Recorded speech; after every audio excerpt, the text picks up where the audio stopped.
Thank you everyone for joining us. I'm thrilled to have you here with us today. Today's topic is friction is the strategy, turning complexity into competitive advantage in the external workforce.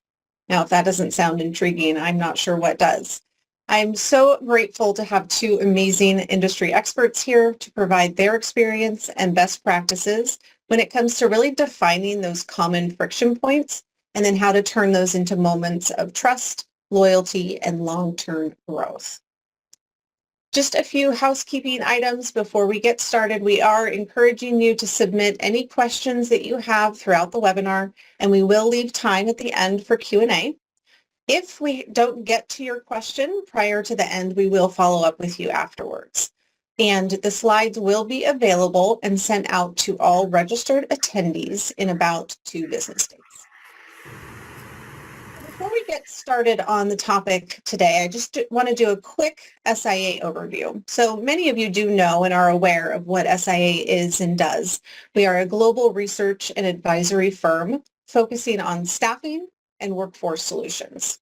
So this is really done through several different ways. Research, of course, advisory services, conferences and events, editorial content, and certifications and training. A friendly reminder for those of you who are CCWP certified, today's webinar is worth 1 continuing education credit. I also want to talk a little bit about our incredible council members. So this is just a partial list of those council members. We are so grateful to our buyers who really drive what we do and allow us to do what we do. So thank you to them. Getting into today's speakers, we have Chad Lane, General Manager of Workforce Solutions with Papaya Global, and Lauren Encajas, External Workforce Consultant with Papaya Global. And they will share some incredible information once we get into our panel. A quick agenda overview. I will provide some research and insights, and then they will really jump in and get into friction points, turning crisis into trust. And then, of course, we'll have our Q&A and closing. Now, it wouldn't be an SIA webinar without a little bit of research. And what we wanted to do is just kind of share some key insights. Majority of these are from our workforce buyer survey. And the first one we wanted to look at is really, what is the percentage of spend that is estimated to occur outside of the authorized contingent workforce program? So if you're looking at some of these trends, you can actually it's very similar how, where we see some fluctuation. But I think the key around this is for organizations who have built that structure around compliance and risk mitigation, it's only going to be effective for the workers who fall within that program. So according to our workforce buyer survey, we're still seeing significant spend, which means workers, falling outside of the program and therefore outside of the compliance constructs that they've built. So I think that that's going to be key as we get into this topic. We also asked buyers about, services and technology that they're currently using within their organization. So you're going to see some, trends where everything looks pretty steady, either steady or increasing. So we have candidate assessment technology, so skills tests, interview platforms, assessments, etc. We have candidate verification technology, so that identity verification, background checks, potentially social media screening, and then candidate engagement technology. So engagement platforms, recruitment chatbots, and communication tech. So I think it's really interesting to see, obviously, in the last couple of years, especially, we're seeing a spike, especially within, the European market for some of these techs. Additionally, we asked buyers which service technologies are currently in place or likely to be seriously explored within 2 years. This is specific to IC compliance and payrolling services, which I think is really an interesting view on, where we're seeing the most engagement. You can see Europe has the highest engagement of in place today, as well as, we're looking at who's likely to be seriously considering this service or technology in the future. And Lauren will provide some insights on this data throughout the panel.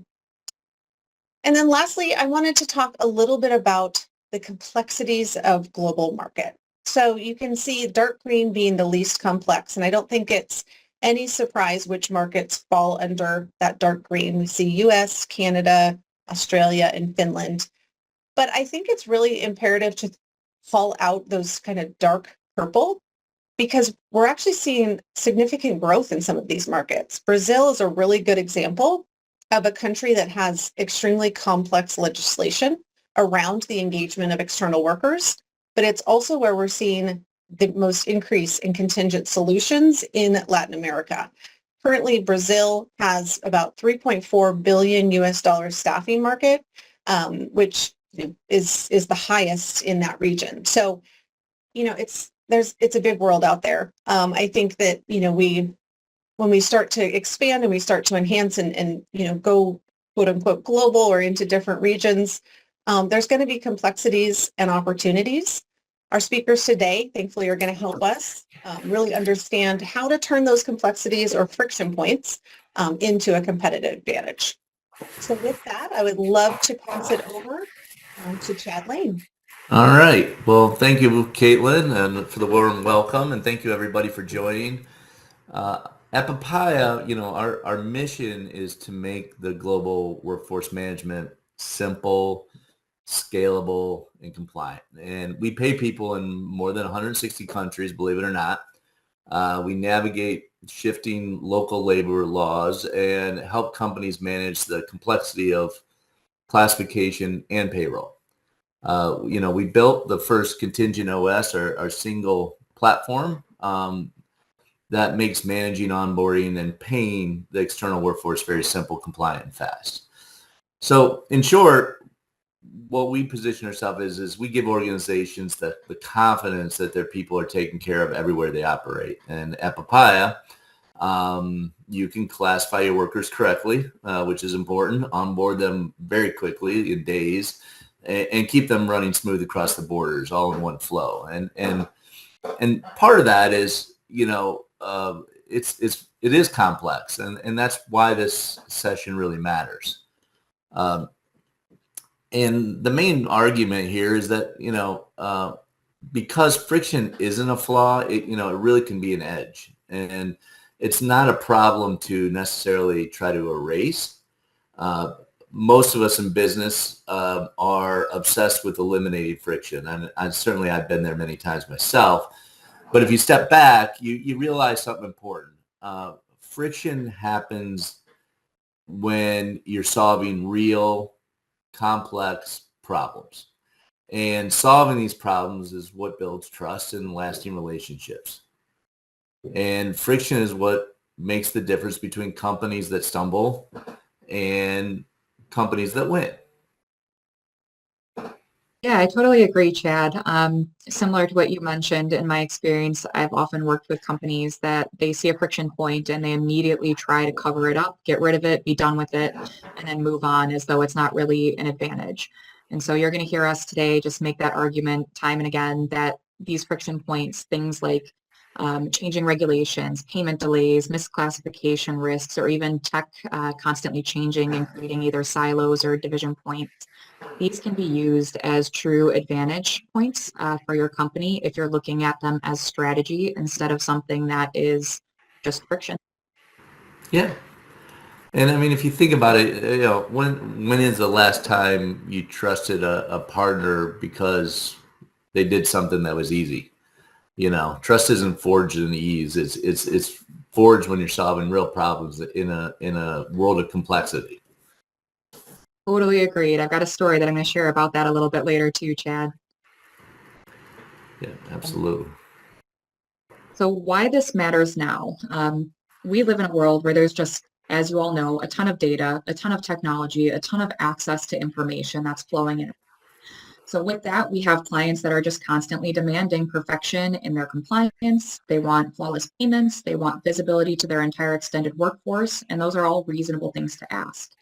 But at the same time, we do also live in a world where anybody who's dealt with the extended workforce for long enough knows that it's a giant gray area. There's constant changing regulations. There's things that we are dealing with locally, regionally, cross-border engagements, compliance-wise, that just make this a area of work that I would say has more complexity than your typical line of work. Yeah, and I guess what we do know is that the pace of all of this is certainly not slowing down, right? Labor laws are being written overnight. Particularly, you're seeing so much change in Europe. Technology systems don't automatically connect, and we have more technology options that we're always looking at, and every new market that you get involved with is really it introduces a new risk, and so the friction's not going away, and I think the companies that are going to win are going to be the ones that know how to really handle friction and ultimately master it. I completely agree. And just to level set, every single company deals with friction. You're dealing with it either at a macro level on a daily basis. You're going to encounter it weekly, monthly, annually, some bigger than others, but just know you are all experiencing friction. So we're encouraging to lean into those points when you see them arise instead of just covering them up. Yeah, absolutely. Let's kick off our first audience poll. I'd love to ask the audience, what is the biggest challenge in managing an external workforce today? So we have compliance with local labor laws, timely and accurate payments, worker classification, or integrating tech systems. And while those come in, I will keep the panel moving. All right. So I guess we'll jump forward into the market reality, and again, in the true vein of SIA, we'll bring a few stats forward. But the reality is 60% of the companies are facing a compliance fine of some sort every single year. And amazingly enough, a single payment delay, we've learned it costs upwards of $50,000. And so the last one, which is really kind of blows your mind too, is that over 40% of the workforce systems are totally disconnected. So these aren't abstract stats. These are real. These are real fines with real money, and they're fires. And when you've been burned by one, it's painful. Yeah, and I don't know about you, Chad, but that 60%, when I first saw that in the presentation before we got into this call, that actually blew my mind. I knew that there was risk out there, and I knew that there were companies that were trying to mitigate this level of having to pay fines, but I didn't realize that it was over 50%. That's pretty wild. Yeah, it is, and it's just something that you don't really think about it often until it's kind of too late, and that's a little bit of what we're trying to talk about, and it is everywhere. So moving forward here, I don't know if we want to do the stats on the poll or not, but there's definitely some friction points that I want to cover. Do you want to hit that first, Caitlin? Yeah, I'm happy to. So it looks like it's actually pretty evenly matched with compliance of local laws, worker classification, and integrating tech systems. There's a slight, the highest is actually worker classification by just a sliver, which I think is an interesting friction point as we get into, your 5 call outs here. Yeah. Yeah, I guess that doesn't surprise me, really trying to get people classified in compliance it's very, very complex, and most companies used to deal in a handful of countries, and now they're dealing in 20, 30, 40. And, the rules are very, very different across the board. So, being able to have a true partner that knows what they're doing, that can make sure they're classified is a big deal. There's no doubt about it. So, yeah, I have, I didn't know whether to put 4 or 5, because I think 5th is AI is an interesting point in itself. But certainly there's 4 really core friction points that I want to cover off here, and the first one really just being compliance, and classification uncertainty, which we just talked about, payment delays, which are just super personal.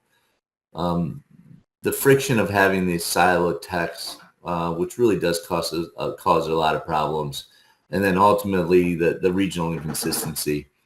AI, I think is, again, we'll get to this, but it's interesting because is that a friction, an opportunity? It's a lot of things. And a lot of us, this is what we all talk about every day. So.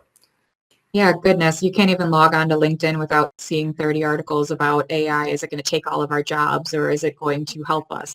That's a fun conversation that we're going to get into for sure. But as Chad was saying, the 5 friction points that he just reviewed, you're going to hear our stories throughout, and we're also going to be unpacking just further, again, why each of these friction points experienced by every company at some point or another could be a wonderful potential for you to put a strategy in place. So getting into compliance and the classification, as we saw in the poll, that is something that if you join in the extended workforce world, you're going to hear the word compliance probably thrown around quite a bit, and there is good reason for it. When you're looking at laws, they're constantly changing. Regulations are constantly changing. I personally think of places like California, where about 10 years ago, I was sitting on a webinar, and I believe it might have been through SIA, where a presenter made the joke, like, if you want to do business in California, you just don't do business in California because it's a complicated market. It's constantly changing. So with that, being able to define what the workforce is, how to engage them, and being able to embrace that gray space. This is definitely an area where you're dealing with a lot of uncertainty that could end in tangible results of even what Chad had presented in a previous slide of paying $50,000 per incident that you're dealing with. So how do we approach that? Yeah. Yeah, and I'll like to hit a little bit on payment delays, and I've learned this. Most companies, when you're providing a service, if you could do it 98.5% accurate, you'd say, boy, that's really good, and you would sign up to an SLA, and your client should be thanking you. Payments is like 100% or nothing, because payments are personal. You can mess with almost anything besides somebody's money, and there's nothing more human than payroll. And if someone doesn't get paid on time, it has impact on their life, and trust is absolutely shattered. And once that trust is gone, it's nearly impossible to get back. So, it delays erode trust instantly, and what you feel is there's zero tolerance. And I think it's this. It's a friction that is really, really prevalent that you have to be aware of the severity of it all. I totally agree. I actually have a story relating to that. If we could go back, thank you.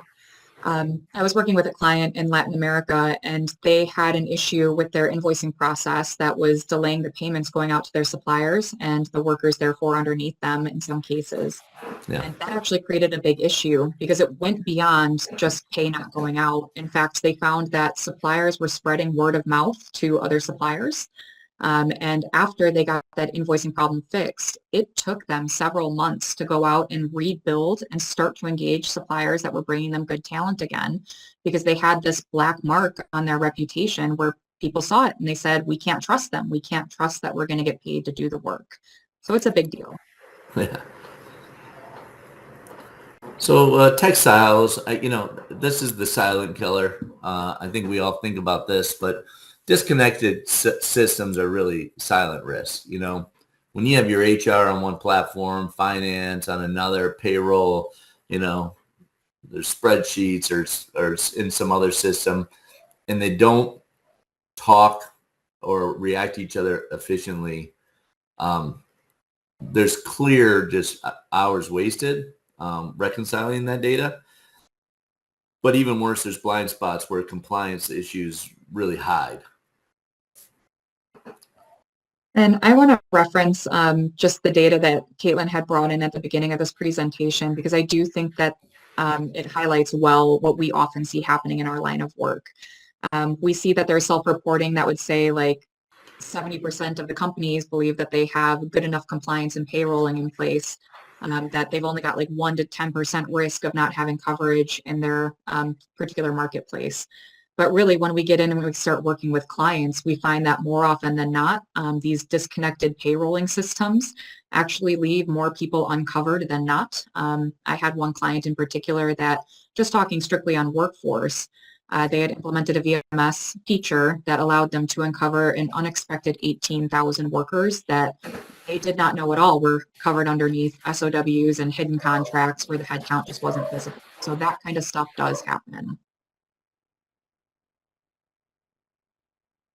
Yeah, absolutely. And there's also regional inconsistency. I think a process that works in one country fails in another, and local nuances like the tax codes and the cultural expectations, even how people expect to be paid, makes the global workforce management incredibly complex. And it's intimidating to most. But there's usually, once you get engaged, there's a thought of like, let's just have a common way in which we do this. And certainly having the technology, having all the processes get you most of the way, but there's a reality that says there's no one size fits all. Yeah, building on the no one size fits all. Caitlin, you had brought up Brazil, and I had worked with Brazil with a previous client, and knowing how complicated things are over there with their invoicing, the amount of rules that are in place, the way that people get paid, it's very different from my area. I'm based just north of Chicago, and here we can just submit an invoice. You can get payment quickly, and you can go about your business. But there's a whole bunch of regulations that surround it, where if you really don't understand the regional differences, you could be in a world of pain by not leaning into that.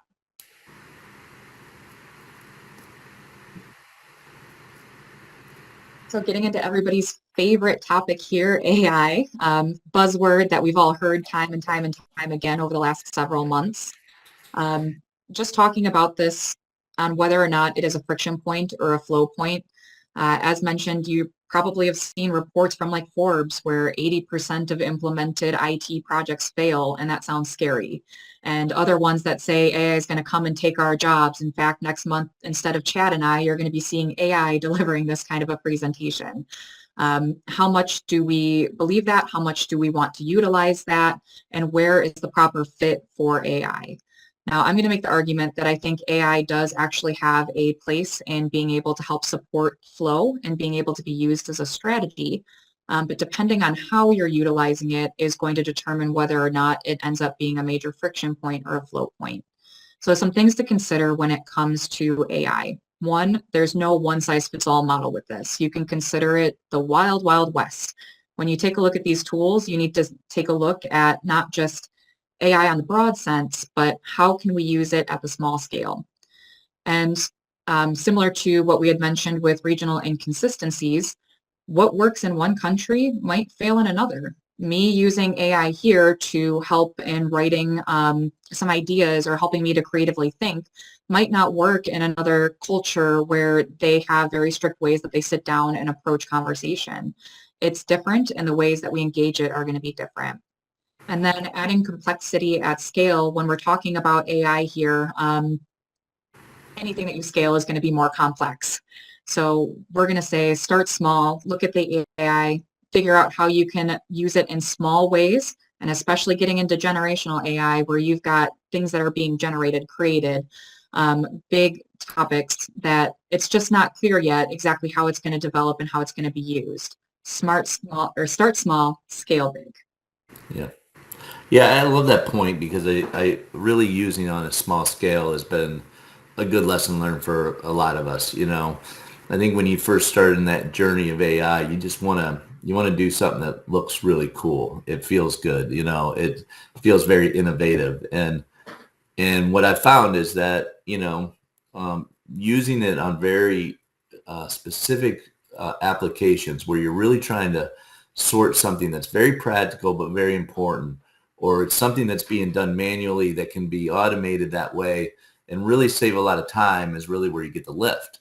I'm sure there'll be some inspirational, cool things that we'll all start doing, but that does seem to be the spot right now. And AI still doesn't replace leadership judgment. I mean, it might soon, but right now, I still believe that we look at it for foresight to allow us to predict where things are going, to give us more control, and to hopefully take very complex things that could turn into chaos and provide you with a view that's much more simple and gives you clarity, so you have the confidence because of that visibility to make the decisions you need to make.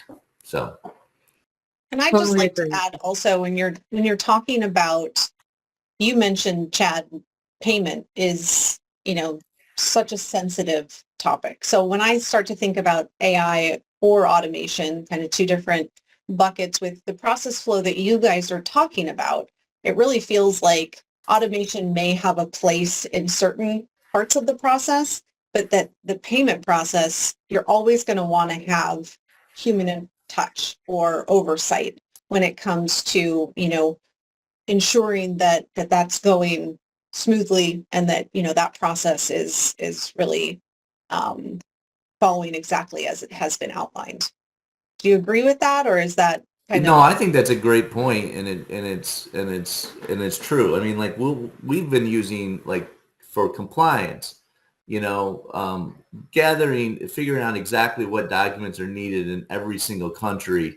AI can reach into our database, know exactly what they need, and provide that to a worker that's sitting there on their phone and say, download this. And then when they download it, the AI can look at it really quick and go, is there anything that gets flagged as wrong? And where AI really helps in that is the user experience, because they can do it quick and they can do it on their phone, and it's nice and neat, and it doesn't ask for stuff you don't need, and they don't have to talk to anybody. Yeah. But as soon as that check doesn't come through exactly 100% green, You want a person. you want a person, and you want a person that understands the compliance and understands the nuances and where there's flexibility and what's gray versus black or white. And, again, I expect all these things to continue to move. But Caitlin, to your point, it's finding where you have the opportunities to make the experience better, but also realizing it's not the whole answer quite yet. Yeah, exactly. Agreed. All right, so we're going to start flipping the script here, right? I think this is the time. And here's the shift. We talk about how friction isn't the enemy, it's the strategy. If you're the partner who knows how to navigate compliance, you deliver flawless payroll, you can adapt locally, you don't survive that friction, you actually win with it. And you take those moments and you turn them into something that actually differentiates you as a company and as a provider. And I want to share a kind of embarrassing story on this topic from early in my career, because I do think it really does show an instance of taking a very unfortunate friction point and turning it into strategy. Some of you on this call, because this is a smaller space, this was a decade ago, you may have been a part of it. I don't know. But giving you some context on what happened, I was working for a pharmaceutical company at the time, and we were dealing with a serious tech silo situation where there was a VMS that was implemented. There were uploads that were happening to get worker data from their HR system into the VMS. And that VMS hooked up to the badging system, allowing people to get access to their computers and their IT systems, et cetera. And I was running an upload one day where I still don't know exactly how it happened, but I managed to change everybody's middle initial to the letter Z, which we're talking like 20,000 workers on this upload, all had their middle initial changed, which doesn't sound big, but it was hooked up to the badging system. So what ended up happening was it shut everyone's badges down across the world for the entire extended workforce. Oh, no. So I was sitting at my desk, big error, phones start ringing off the hook. And it's a pharmaceutical company, so you're dealing not with just people locked out of their computers and out of their buildings, but they were actually locked into their labs as well. And I went into my boss's office and sat down fully expecting I'm going to get fired. I just completely screwed over a pharmaceutical company with an accident because I was trying to transfer data manually between systems. And I still remember her reaction, and it's something that stood out greatly to me. She looked at me and she just asked, "Can you fix it? What do you need to do to fix it?" And I was so shocked by that because I was expecting to go back to my desk and pack up my boxes. And I walked out and thought, yeah, I think I can find a way to fix it. And I did. It took me about 20 minutes to upload, get everybody's middle initials back, get the badges all updated. But further, she used it as not just an incident of friction. She ended up calling the client and handled it in such a way that she built trust with them. She said, look, this is a big issue. If I have a worker who's manually transferring data between systems, you are going to have a friction point here that is going to result in potential shutdowns like what happened today. We need to work on a strategy that gets integrations put into place so that any system that comes in line with this ecosystem is operating functionally in a way that we don't have that manual touch point. And to this day, if I'm not mistaken, they still have that framework in place, that strategy that was developed as a result of my massive error that caused operations to shut down for a couple hours. So don't be afraid to lean into strategy. It's a big win. I love that story. I mean, I'm sure you were terrified at the time, but Yeah. that's incredible. Oh, yeah. Yep. Could have ended my career very early there. Well, I'm glad it didn't. I'm glad you're here with us today. All right, let's go ahead and trigger another audience poll. So what we want to ask is, how confident are you in your team's ability to manage workforce compliance across borders? And we will give you a minute to go. Everybody could participate. That'd be great.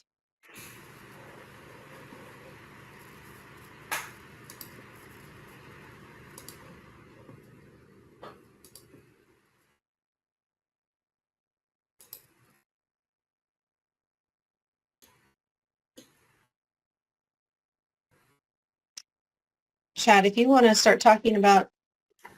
Sure.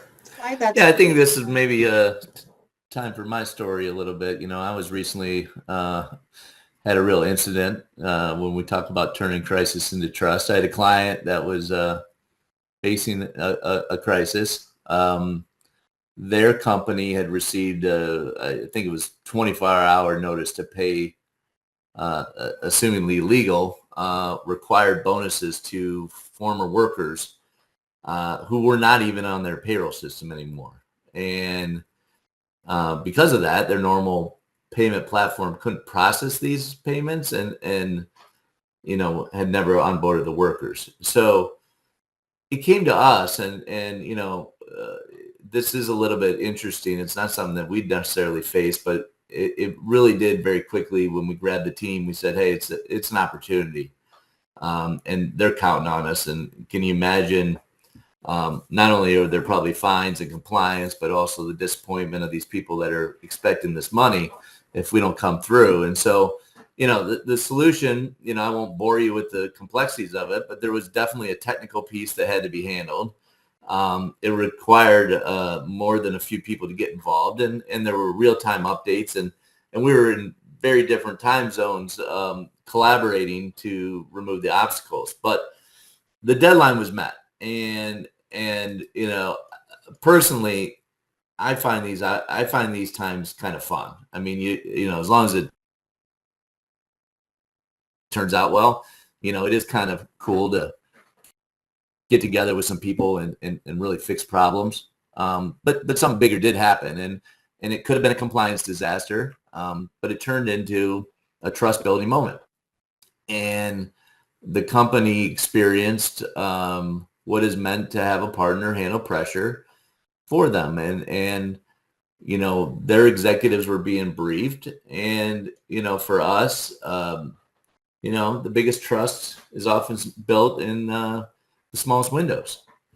So, does this define our relationship? No, but clearly where we are now is that the client is expanding with us. We're getting more business with them. We're talking about better opportunities. But when you look back, they don't really remember calm waters in this business, right? They remember the crises. They remember when something went wrong and how you took care of it. And, there's a lot of benefits that really come from standing up to these things. I like how Absolutely. you frame that because I think it's helpful when you're looking at trust building situations. People that go into it with that mindset of what can we do better? How can we fix this? And that positive spin on it versus, oh no, friction. Let's just cover it under the rug, get it done so that we can move on to the next one. Trust really is built through that. And I think both of our stories have shown that. Yeah, just looking at the poll results, the highest percentage at 56% is somewhat confident it's evolving. And then the second highest is it's a growing concern. So I think that's kind of, it maybe not the very confident and not maybe the different kind of ends of the scale, but certainly somewhat confident versus it's a growing concern is the highest.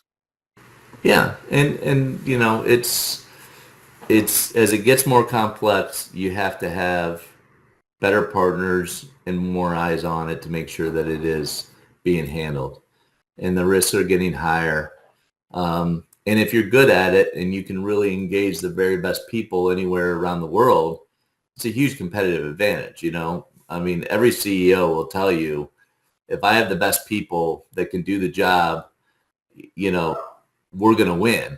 And they're not thinking, about the where, and they don't want to be thinking about the where. They want to think about the best people and making sure that they have access to their company. And so by being able to do that and do it with confidence, it's a huge advantage to any business. Okay. All right. Totally agree. So going into the next slide here. Oh, it's not letting me 1 second. There we go. Sorry about that. So kind of building off of the poll question, looking at cross-border compliance, how do you handle that kind of a constantly evolving challenge? More often than not, we see that clients will look at compliance as more of a defensive strategy, where they are looking at how can we prevent a misclassification so that we don't have a fine, or how can we ensure that the right certifications are in place so that we pass an audit. And more often than not, a lot of rigidity happens in there, where clients will put in so many rules in place, so many processes in place to try to mitigate the potential for any risk, that they're not open anymore to advisory and being able to shift with change. So for this, our advice would simply be to use the strategic lever of being flexible. And it's hard in a world of compliance where you've got a lot of change. But this actually brings me to the very first time that I engaged with Papaya Global. They offered to do a demo to show me what their tech platform was. And one aspect of it really stood out and I think speaks to this pretty well. Because they showed me that there's a platform that has AI-powered notifications for compliance issues. So if I were to hire cross-border a worker in Ireland or a worker in England or anywhere else in the world, it's very different than the US with the regulations, the laws, and then the changes. And I'm one person. Chances are good I'm not going to be sitting on my computer Googling local regulations down to the nitty-gritty detail. But that was designed in such a way that if I hire somebody on and I offer them a package and that's entered into the system, it'll flag it and tell me if I'm offering benefits that are not in line with the local regulations or pay that is out of scale with the region. That kind of stuff is being utilized, it is being invented, and it does help with keeping on top of compliance. But again, biggest strategic lever would simply be don't overdo the rules to the point where you're so rigid that you can't flex with a changing market.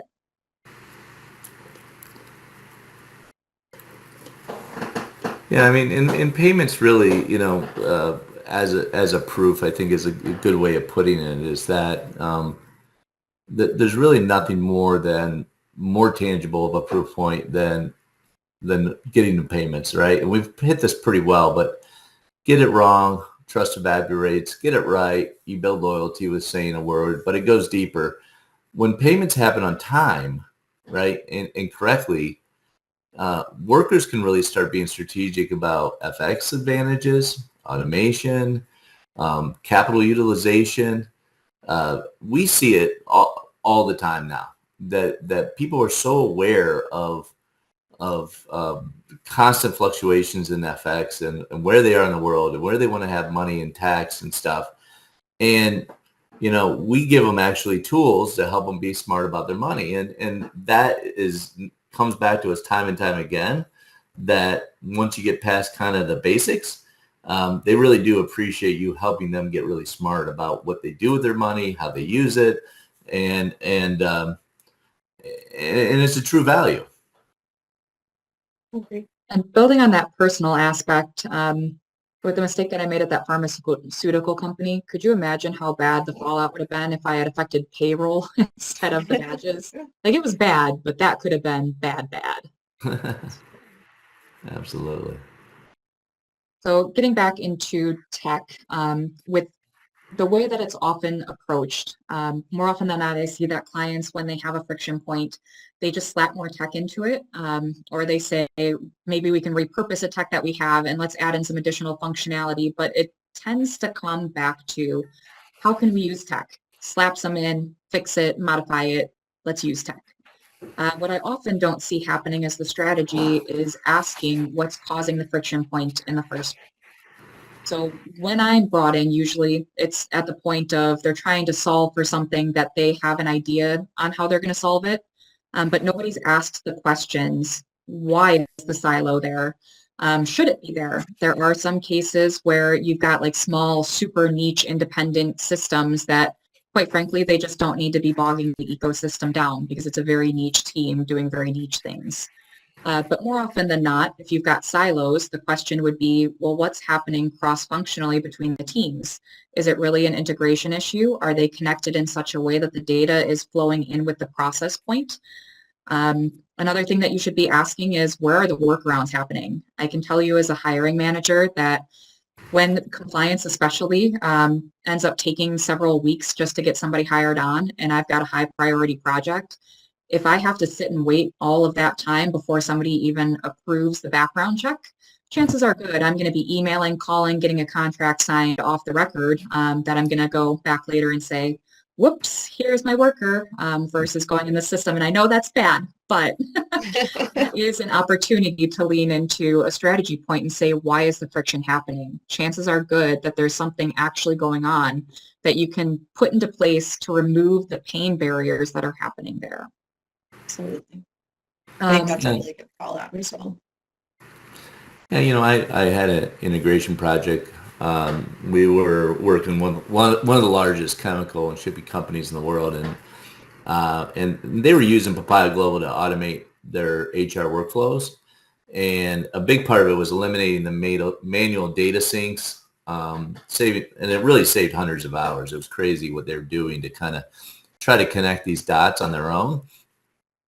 But what was great was it really did free their teams up to focus on really strategic growth initiatives instead of the administrative tasks. And ultimately they had a really pretty complex ways of measuring that. And they came back and said, yeah, we got an 80% gain from the work that's being done by automating and connecting these systems and getting rid of all this manual work. And that goes far beyond, from firefighting, which is what they felt like they were just keeping their head above the water, to, leading and gliding above the water, doing some really cool stuff. So it really was, it's eye-opening sometimes how big a difference these can be.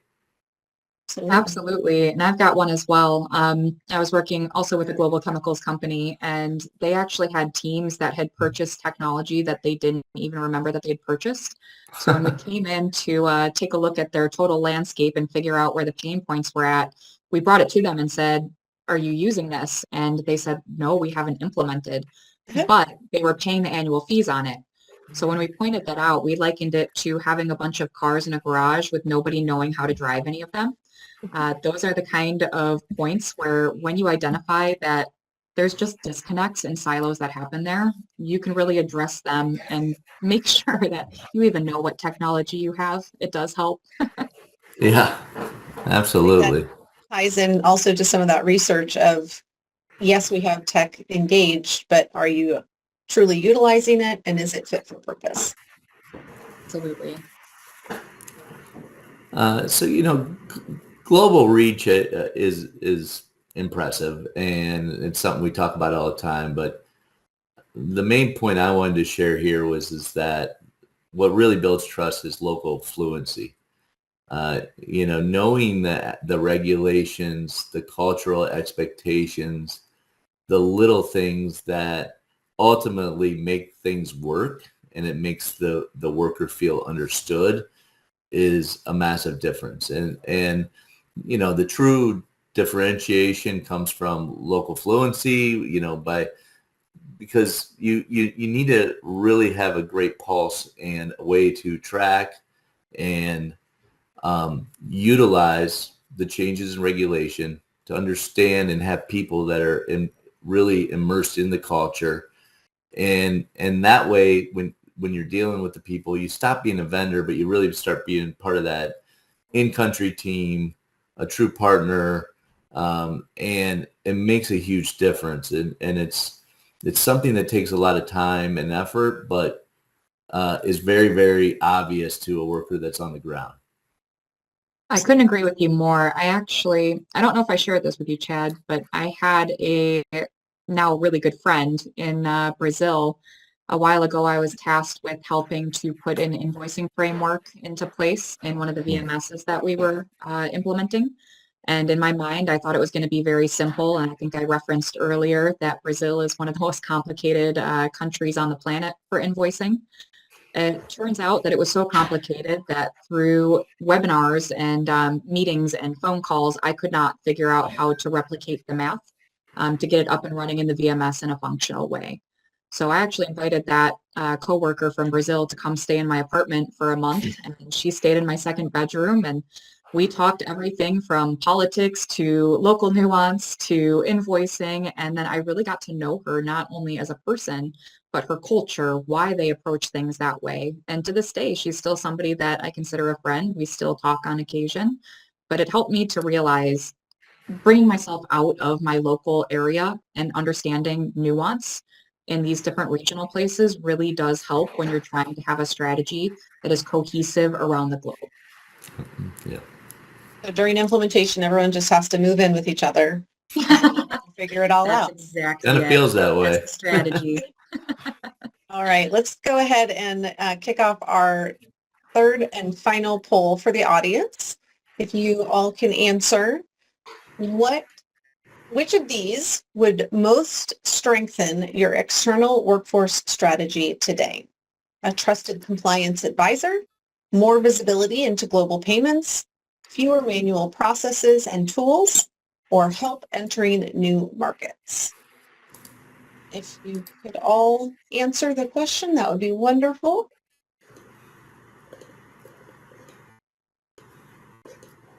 Say far and away, fewer manual processes and tools is leading the charge. A lot of interesting tech out there too to look at. I know I said don't just slap tech into things, but tech is also a very exciting world. Absolutely. Yeah, I think we can probably, I can say right now that will be the one that is leading for sure. Fewer manual processes, slightly, we're seeing some a trusted compliance advisor, but majority is the fewer manual processes. It actually leads really nicely into this, starting small and scaling fast. When you're looking at removing manual processes and trying to ensure that everything is cohesive, again, not just slapping some tech in there, but actually looking at the processes in different locations. With the clients that I've worked with, I find oftentimes that if they are taking the time up front to do little test runs, either at a site or a specific location or with a specific division, and then rolling it out to the broader group, that it actually tends to go faster than if you just tackle a giant problem at a global scale and then try to deal with all of the ginormous amount of problems that pop up around the globe at the same time. One of them is going to be like drinking through a fire hydrant, and the other one is going to be a controlled using the hose to spray water out. So start small, scale fast. And it's once that first win is there, it really does snowball. So I think that it's really good advice, Lauren. So let's talk a little bit about some of the takeaways here just to kind of close up because friction is permanent. It's not going to go away, and clearly there's friction that you don't want. But we're talking about the friction that creates the opportunities, and these very things create risks are also levers that we can take advantage of. And what I do say is trust is not built in calm waters; it's built in storms. And when you get a chance, when this thing happens, it's important to remind you and your teams to say this is an opportunity to prove your value and teach your leaders to see this opportunity as a way to really cement the relationship with your clients and the workers and the people that you're involved in that count on you. Yeah, I agree. And furthermore, leaders really do take a look at the challenges that are out there, and they don't just look at them as challenges that are causing a problem to their company, but they flip the way that they're thinking about it. They take a look at the challenge and they say, how can we use that friction, turn it into a strategy point, and how can we use that to ensure that we're not only staying competitive in the market, but that we really are leading with our ability to flex and move with the constant changes and friction points that are arising outside of our control. Yeah. No, and that really is that's it. That's why we keep saying friction's not an obstacle. It's the strategy. Go out there and make it your edge. So thank you. And we would love to answer any questions that the audience has. I don't see any right now, but if you do have questions, please go ahead and drop those into the Q&A section on WebEx. Give them while we're waiting, Chad, in your experience, do you have any areas where you see that there's a very common friction point popping up with the clients coming to you? Yeah, I mean there's definitely some trends, and I think the big friction point is the desire for workers to want to be classified in certain ways, but they're not necessarily going to be able to be compliant in that way. And so generally, the managers that are hiring, they just want to get the person on and they want to get them to work. And they do care about the compliance, but they don't. And that's not what they wake up every day. So, I think a very common friction is educating why we're here, why this compliance is important, what happens if you don't follow it, and then try to find solutions to get the person in place, because in the end, that's what they care about, getting the work done. I agree. There's actually, while we're waiting for questions to come in, a story that I commonly tell because it stood out so greatly to me and helped me flip my thinking on why it's important to have compliance. I was at a conference and one of the companies had shared a story where they had a worker who had gone out on break, a contingent worker, and that contingent worker got a call from her manager to come back and cut her break short, and she did. But on her way back to the office, she got into a car crash. And you'd think that, she'd just go heal, recover, find a new job, but she didn't. She went to the court system and argued that she should have been an employee the whole time because she got a call from her boss directing her level of work. And she ended up winning, and she won a not insignificant amount of money that they had to back pay for benefits, they had to pay for the medical bills, and they had to pay fines on top of it. So that one worker situation always stood out to me as, if that can happen at a small scale from a phone call, where is it happening at the grander scale with cross-border employment and all those other areas? Yeah. We do have one question, and I think it's a good way to kind of summarize and wrap up our session as we approach time. What are common topics that Papaya Global helps clients with? Curious regarding the benefits of a global partnership and what value could add as a partner for my organization. Yeah. Well, I mean, the common is really helping them pay the workers is probably the more complex and really the place that we typically shine. there's a lot of competitors. There's a lot of companies out there that say they can pay a worker, and they can pay a worker. But if they don't have the transactional license and they don't have all the other compliance pieces to their system and in-country partners, their ability to do it quickly and in a cost-effective way gets totally thrown off. And so typically when they're coming to us it's hey, I have some workers in these countries. We need them to be compliant, of course, but how do I get them to have a good experience and make sure that they get paid? And one of the things that you're seeing is these people that are working abroad all over the world, a lot of them are freelancers. They're very tech savvy. And ultimately, a good common thing is whoever I've used in the past, the way we've done in the past, has created a bad experience. How do you make this experience better? So a lot of our focus is on that actual end worker, like how do they have a tech experience that they like? The processes are simple and easy. How do they have a way to get in and ask any questions and get help 24/7? These are the things that typically are coming to us that we end up finding as differentiators because we do have these transactional license. We don't, we can save a lot of money because we're not necessarily paying the SWIFT fees and a lot of the FX pieces that we can do it a better way. But ultimately, it comes down to being able to say the person wants to be paid on Thursday and they want to be paid in this country in this currency, and being able to actually do that time and time again is really what the customers come to us and say that's our number one want. Of course we want visibility, we want better pricing, we want all the other stuff, but if they can keep these people happy, they keep them working, and when they keep them working, they're doing something important, and they just don't want them to be distracted or disrupted. And the visibility and education piece, I would add to that because visibility is important. Yeah.